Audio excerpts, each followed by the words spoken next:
साथियों, हिंदुस्तान का एक सीधा साधा लड़का अपनी गरीबी की आग बुझाने के लिए खाड़ी देश कुवैत चला गया। उसकी किस्मत ऐसी पलटी कि उसे एक बेहद अमीर शेख के घर घरेलू ड्राइवर की नौकरी मिल गई। लेकिन यह कोई आम नौकरी नहीं थी। यहाँ के कायदे कानून इतने सख्त थे कि किसी की भी रूह कांप जाए। उस घर में शेख की नकाब में रहने वाली बीबी, 2 जवान बेटियां और 2 बेटे थे। इन सभी को बाहर लाने ले जाने की पूरी जिम्मेदारी उसी हिंदुस्तानी ड्राइवर के कंधों पर थी। लेकिन हद तो तब हो गई जब उसे घर की औरत से कोई बात करने तक की इज्जत नहीं थी। नजरें मिलाना तो बहुत दूर की बात है, औरतें उसे यहां तक सीधी नहीं बता सकती थी कि उन्हें कहां जाना है। बस एक छोटी सी पर्ची में चुपचाप पता लिखती और ड्राइवर की सीट पर फेंक देती। वह लड़का बिना कुछ पूछे, बिना कुछ बोले गाड़ी आगे बढ़ा देता।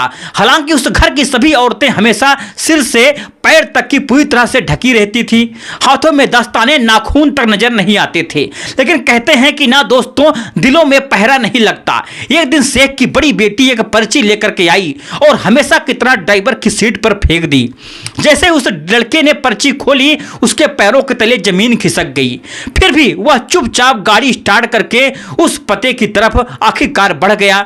जब वह वहां पहुंचा तो उसने देखा कि उससे उसका पूरा शरीर पसीने से भीग गया है। उसकी सांसें तेज हो गई हैं। आंखों के सामने ऐसा मंजर था जिसकी उसने कभी कल्पना भी नहीं की थी। इसके बाद शेख की बड़ी बेटी उसे जबरदस्ती अंदर ले गई और उसके साथ ऐसा कुछ करने लगी जिसे देख करके आपके भी पैरों के तले जमीन खिसक जाएगी।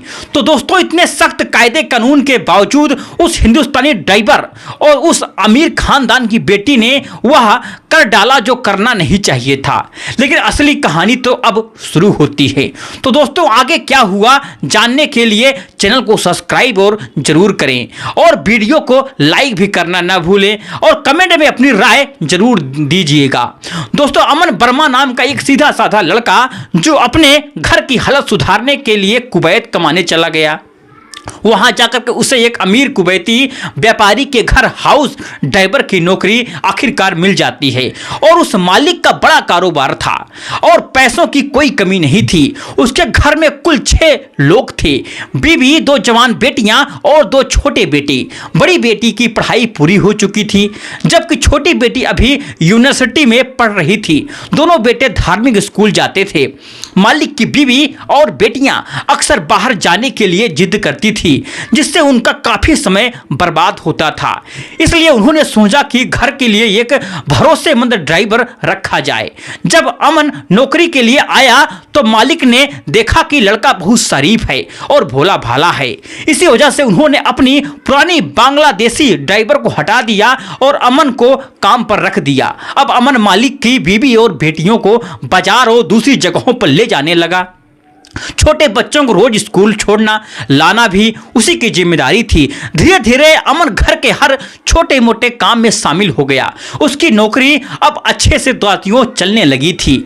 मालिक ने साफ कह दिया था कि अगर काम करना है तो अरबी तुम्हें सीखनी ही पड़ेगी।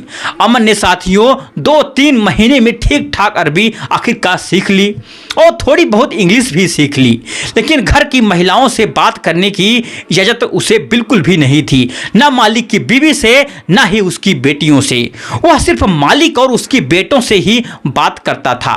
और अमन की ड्यूटी सुबह 6 बजे शुरू होती थी, रात को लगभग 8 बजे तक चलती थी। पूरा दिन वह गाड़ी में ही बैठा रहता था, घर के बाहर पूरी तरह से अलर्ट मोड में। जब भी घर की कोई महिला बाहर जाती तो दरवाजे के अंदर से ही एक पर्ची फेंक दी जाती थी। इसमें लिखा होता है कि कहां जाना है। अमन चुपचाप पर्ची उठाता, पढ़ता और गाड़ी स्टार्ट कर देता और गाड़ी में बैठते ही महिला 2 बार शीशा खटखटाती। यही इशारा होता चलने का। रास्ता भर ना कोई बातचीत होती, ना ही कोई नजरें मिलती। बस एक अजीब सी खामोशी छाई रहती। माल हो, सुपरमार्केट हो या कोई और जगह हो, अमन गाड़ी पार्क कर देता और वही खड़ा इंतजार करता। महिलाएं शॉपिंग करती और वह बस गाड़ी के पास ही खड़ा रहता। इसी तरह सब कुछ चलता रहा और घूमने वालों में सबसे आगे थी और उस घर की बड़ी बेटी। लेकिन दोस्तों, यहीं से कहानी ने एक ऐसा खतरनाक मोड़ लिया जिसका अंजाम किसी ने भी नहीं सोचा था। तो दोस्तों, यही थी उनकी रोज की दिनचर्या। पूरे हफ्ते में वह ड्राइवर जहां जहां भी जाता, जितनी भी पर्चियां उसे दी जाती वह सब संभाल करके अपने पास रखता था। हर शुक्रवार को वह सारी पर्चियां अपने मालिक को सौंप देता था, जिससे यह पता चल सके कि कौन आखिरकार कहां गया, क्या खरीदा और किस काम से बाहर आखिरकार निकला था।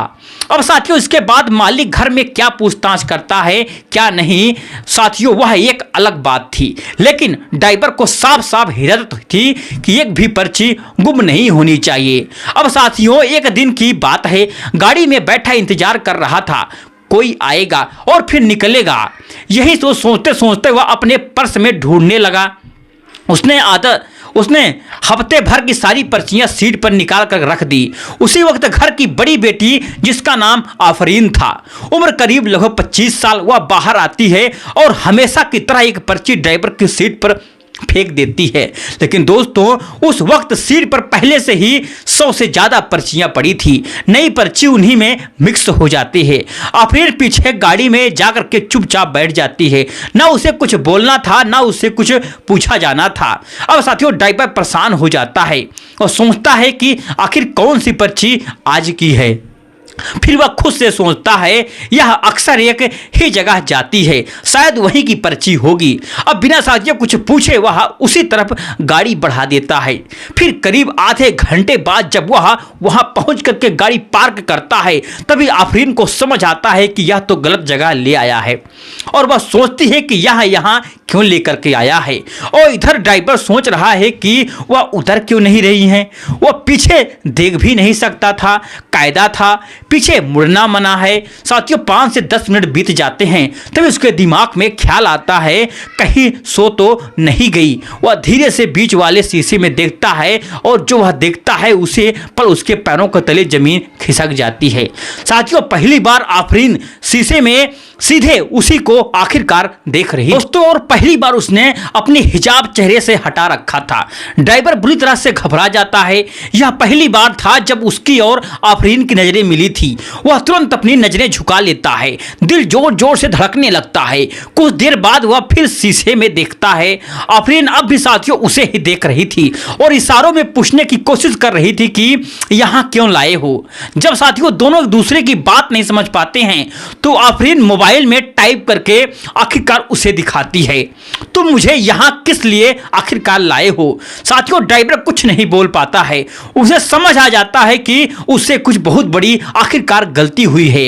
अब आफरीन परेशान हो जाती है, उसका गुस्सा बाहर आने लगता है। वह बोल पड़ती है कि तुम गूंगे हो क्या, बोल नहीं सकते हो। दोस्तों, यह पहली बार था जब ड्राइवर ने आफरीन की आवाज सुनी थी। साथियों, पहली बार वह सीधे उसी से बात कर रही थी और वह चौंक जाता है, गुस्से में खुद को रोक नहीं पाता है। वह बोल उठता है कि गूंगा तो आप लोगों ने मुझे बना दिया है। पर्ची पर्ची पर्ची का कोई सिस्टम है क्या? आपकी पर्ची मिक्स हो गई है, मुझे नहीं पता आपको कहां जाना है। अगर 2 शब्द मुंह से बोल दो तो क्या जुबान कट जाएगी? दोस्तों, उसकी बात सुनकर के आफरीन भी सन्न रह गई। कुछ पल की खामोशी के बाद वह गुस्सा पीते हुए सिर्फ इतना कहता है कि मुझे फला माल जाना है, और वह तुरंत गाड़ी मोड़ता है। करीब आधे घंटे की दूरी पर वहां माल आता है और आफरीन गाड़ी से उतरती है, अंदर जाती है और अपना काम करती है और वापस चली आती है। ड्राइवर पूरे समय गाड़ी में बैठा यही सोचता रहता है कि आज मेरा क्या होगा। मालिक को पता चला तो सब खत्म। जब आफरीन वापसी बैठती है तो बस इतना कहती है कि घर चलो। गाड़ी घर की तरफ साथियों बढ़ने लगती है।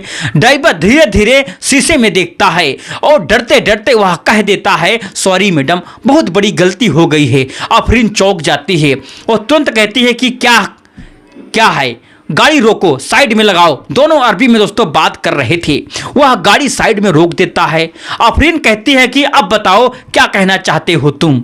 और दोस्तों यहीं पर वह ड्राइवर फूट फूट करके रोने लगता है और वह फिर रोते हुए कहता है कि मैडम, मुझसे बहुत बड़ी गलती हो गई है। मैं बहुत गरीब परिवार से हूं और आज के बाद ऐसी गलती कभी नहीं होगी। साथियों, यह सुनकर के आफरीन थोड़ा नरम पड़ जाती है। वह कहती है कि हाँ, गलती तो हुई है, लेकिन इतना घबरा क्यों रहे हो? वह कांपती आवाज में साथियों कहता है कि मैंने आपसे बात कर ली है, अगर बाबा को पता चला तो पता नहीं मेरे साथ आखिरकार क्या होगा। अब साथियों, आफरीन भी थोड़ा सा डर जाती है। वह कहती है कि यही डर तो मुझे भी है, अगर तुम बाबा को सब बता दोगे तो वह हमारे बारे में क्या सोचेंगे, क्या करेंगे। फिर वह खुद को साथियों संभालते हुए कहती है कि अब डरने की जरूरत नहीं है, तुम भी किसी से कुछ मत कहना और मैं भी किसी से कुछ भी नहीं कहूंगी। इतना कह करके वह हल्की सी मुस्कान देती है और वह वहां से रो रहा था उसे चुप कराते हुए कहती है कि घबराओ नहीं, चुप हो जाए। वह धीरे धीरे चुप हो जाता है। फिर आफरीन मुस्कुराते हुए कहती है कि तुम बोलती हो, अच्छी लगती हो, पता नहीं अब्बू तुम्हें बोलना क्यों नहीं देते हैं। अब गाड़ी आगे बढ़ती है। ड्राइवर जब साथियों बीच वाले शीशे से देखता है तो आफरीन उसे देख रही थी और हल्की सी मुस्कान कर रही थी। 2-3 बार ऐसे नजरें मिलती हैं और यहीं से दोनों के साथियों बीच बातचीत का सिलसिला आखिरकार शुरू हो जाता है। फिर थोड़ी देर बाद रास्ते में नारियल पानी बेचने वाला दिखाई देता है। आफरीन कहती है कि गाड़ी रोको। वह गाड़ी साइड में रोकता है और नारियल पानी लेकर के वह उसे देती है और कहती है कि बहुत पसीना निकल गया है, पी लो, अच्छा लगेगा तुम्हें। फिर साथियों दोनों घर पहुंच जाते हैं। 2-3 दिन 4 दिन ऐसे ही गुजर जाते हैं। अब साथियों एक दिन आफरीन फिर आती है, एक पर्ची लेकर के उसकी सीट पर फेंकती है और कुह बैठ जाती है और जोर से हंसते हुए कहती है कि पर्ची देखने की कोई जरूरत नहीं है, मैं तो बस इसलिए लाई हूँ क्योंकि यह नियम है, नियम के मुताबिक पर्ची लिखनी होती है। अब चलो सुपरमार्केट जाना है। दोनों साथियों गाड़ी लेकर के चल देते हैं। रास्ते में बातों बातों में आफरीन पूछती है कि बाबा ने तुमसे कुछ कहा तो नहीं? वह कहता है कि नहीं जी, कुछ नहीं पूछा। आफरीन साथियों हंसते हुए कहती है कि मैंने तो अपनी माँ को भी बताया, बहन को भी बताया, सब ने बहुत हंसी। मेरी माँ कह रही थी कि तुम बहुत अच्छे हो, बहुत सीधे हो, मेरी बहन भी यही कह रही थी और सच में तुम बहुत ही आखिरकार अच्छे हो। दोस्तों बातों का सिलसिला यहाँ तक ही रास्ते भर चलता रहा, लेकिन अचानक चलते चलते आफरीन को नींद आ जाती है। जब वह सुपरमार्केट पहुंचता है तो गाड़ी पार्क कर देता है और वह पीछे देखता है कि आफरीन उतर क्यों नहीं रही है और वह बोलता है कि मैडम हम पहुंच गए हैं। कोई जवाब नहीं आता है। वह फिर साथियों बोलता है कि मैडम हम पहुंच गए हैं। फिर भी साथियों यहाँ तक कि कोई जवाब नहीं आता है। अब वह डरते डरते उसका हाथ हल्के से हिलाता है और फिर मैडम हम पहुंच गए हैं। कोई प्रतिक्रिया साथियों बिल्कुल नहीं। अब वह दोनों हाथों से उसका कंधा पकड़ करके जोर से बोलता है मैडम हम पहुंच गए हैं। तभी साथियों आफरीन अचानक से आंख खोल देती है और वह घबरा करके पीछे हट जाती है। आफरीन तेजी आवाज में कहती है कि तुमने मुझे टच किया है। वह घबरा करके कहता नहीं नहीं नहीं, मैंने कुछ नहीं किया है। साथियों वह कहती है कि नहीं, तुमने मुझे छुआ है। वह डरते हुए बोलता है कि आपको जगाने के लिए थोड़ा सा हमने उंगली से छुआ है। अचानक साथियों आफरीन जोर जोर से हंसने लगती है। वह कहती है कि मैं नाटक कर रही हूँ बेवकूफ, मैं जाग रही हूँ। दोस्तों उसके मन में आखिरकार क्या चल रहा था, क्या रोहित समझ नहीं पा रहा था। फिर साथियों आफरीन गंभीर होकर कहती है कि इतना डरने की कोई जरूरत नहीं है, इधर आओ मेरी सीट पर। वह घबरा कर साथियों कहता है कि क्यों? वह मुस्कुरा करके कहती है कि क्योंकि मैं कह रही हूँ। ड्राइवरिंग सीट से उतर करके पीछे आता है और थोड़ा सा खिसकती है और उसके बगल में बैठ जाता है। साथियों फिर आफरीन कहती है कि देखो मेरी उम्र सिर्फ 25 साल है, पापा ने बहुत कड़े नियम से बना रखे हैं। मैं भी चाहती हूँ कि मेरा कोई दोस्त हो, थोड़ी सी आज़ादी हो और इन नियमों में जीना बहुत मुश्किल है। इतना कह करके वह उसका हाथ पकड़ लेती है और साथियों फिर रोहन डर जाता है और वह कहता है कि मैडम मैं दूसरे देश से हूँ, मैं जानता हूँ कि यहाँ के कानून, मैं आपको नौकर हूँ, मैं आपसे दोस्ती कैसे कर सकता हूँ। आफरीन साथियों उसका हाथ और कस के पकड़ती है क्योंकि नहीं कर सकते थे, किसी को पता नहीं चलेगा। मैं भी चाहती हूँ कि मेरा कोई बॉयफ्रेंड हो। तुम अच्छे हो, तुमसे दोस्ती अच्छी लगेगी। दोस्तों वह धीरे धीरे उसके गले से लिपट जाती है। फिर वह लड़का से बात करना मना था। साथियों आज वही उसके गले लिपट रहा है। साथियों लड़का का गला सूख जाता है, पूरा शरीर पसीने से भीग जाता है और यहीं पर वह हार मान लेता है। दोस्तों बन जाते हैं, फिर हमेशा दोस्त बन जाते हैं। यह दोस्ती धीरे धीरे बेइंतहा प्यार में बदल जाती है।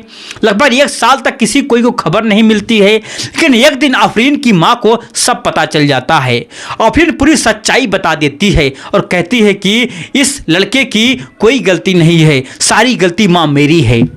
उसकी माँ साथियों घबरा जाती है। तुम नहीं जानती हो कि तुम आखिरकार क्या कर रही हो। अगर तुम्हारे बाबा अब्बू को पता चल गया तो अंजाम बहुत बुरा होगा। वह साथियों चुपके से उस लड़के को बुलाती है और पहली बार माँ और साथियों लड़का अकेले में बात करते हैं और कार में कहीं जाते हुए वह कहती हैं कि तुम्हारी भलाई इसी में है कि तुम यहाँ से चले जाओ। दोस्तों लड़का अब 2 साल हो चुके थे और वह 2016 में यहाँ आया था। 2018 में अपनी नौकरी छोड़ करके साथियों अपने गांव हमेशा के लिए आखिरकार लौट जाता है और सदैव उस पल को वह अपने गांव में रह करके वह आफरीन को हमेशा याद करता है। तो साथियों यह थी आज की कहानी। आपको कैसी लगी? अगर आपको अच्छी लगी वीडियो को लाइक, चैनल को सब्सक्राइब करना ना भूलिए।